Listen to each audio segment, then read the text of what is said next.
Practice problems 1 through 3, we're asked to solve for the variables, or in other words, isolate the variable, so we can figure out what their values are. And down here are our little reminders. What operation is applied to the variable? What is the inverse of that operation?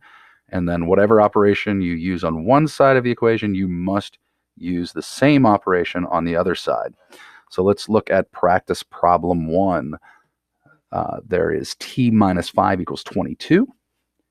What operation is being applied to the variable? Well, t is being subtracted by 5. The inverse of that operation would be addition. So to isolate the variable, you need to add 5.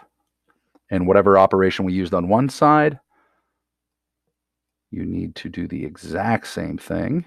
You need to use the same operation on the opposite side. So both sides will be added by 5. That will cancel off. Minus 5 plus 5 will cancel. And for practice problem 1, t will equal 27. Practice problem 2, what operation is being done or being applied to the variable? Anytime you see a number right next to a variable, that is multiplication. The inverse of that would be division. So this needs to be divided by 3. Whatever operation you use on one side of the equation, you must use the same operation on the other side.